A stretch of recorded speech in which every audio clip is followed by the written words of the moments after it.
How you guys doing on this wonderful Wednesday evening or afternoon or whatever you want to call it? I just want to talk to you guys about what's going on with the whole repeal and replace of Obamacare. I see a lot of people are happy. Oh, it's been knocked down. The Democrats denied it.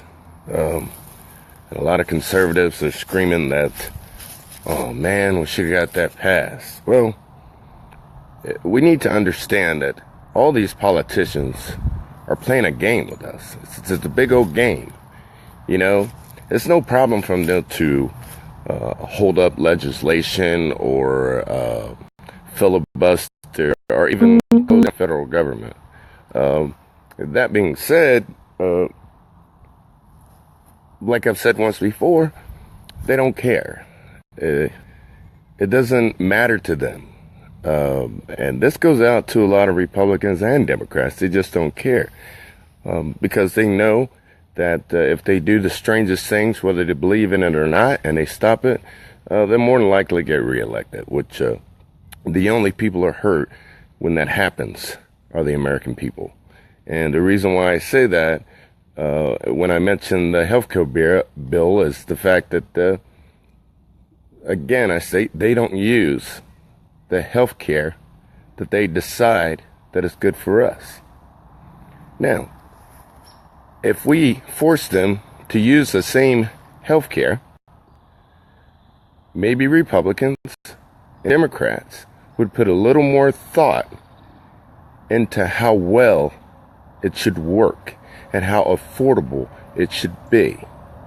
See, my mission is not about trying to change people to be a conservative or telling people that if you're a liberal, you're bad or you're stupid. That's not my thing.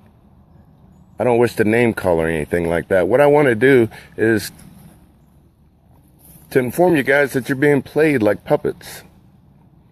These guys do these things, and the only thing it affects is you. And what do?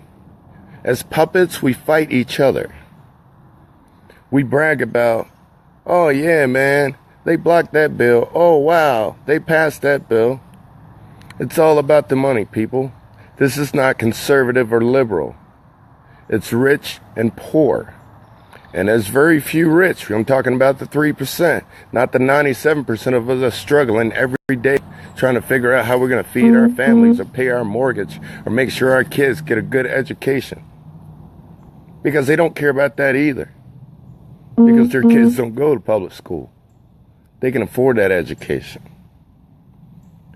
You guys talk about draining the swamp, and they said, oh my God, Trump said he was going to drain the swamp. And he hired all these millionaires in his cabinet. Well, you already got millionaires that have been there 30 years. For instance, take Nancy Pelosi. That woman's been there 30 years. She makes $174,000 a year. And her net worth is $87 million. But she's the first one to tell you that we need to spread the wealth. Those guys don't need to be in there long. Now, there's a couple of Democrats and Republicans who have a modest net worth, but the majority that have been in there over 20 years, 87 million? Wow. That is amazing. And you make $174,000 a year? Now, come on, I'm no math genius, but I can tell you there's something fishy. But I can also tell you this, there's something we can do about it. Like I said earlier in this video, it's not about being a conservative or a liberal. It's about setting term limits. Now, the only people who can vote to set term limits is Congress, which we know they're not going to do. So we the people not only have to give this country back to the people, but we also have to give Congress back to the people.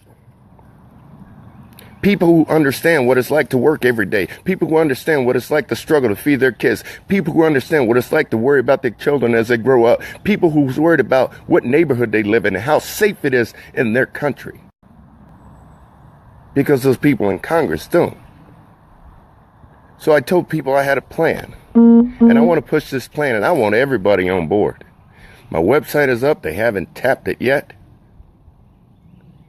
I just did my first visit to Chicago, and it was very successful. Matter of fact, I was in Princeton, the only black guy there. And as I spoke, somebody told me they could hear a pin drop. And that made me feel real good. And I plan on going to more places. And I plan on talking to more people and telling you that as the election cycle goes in, I don't care how long that person has been in the government.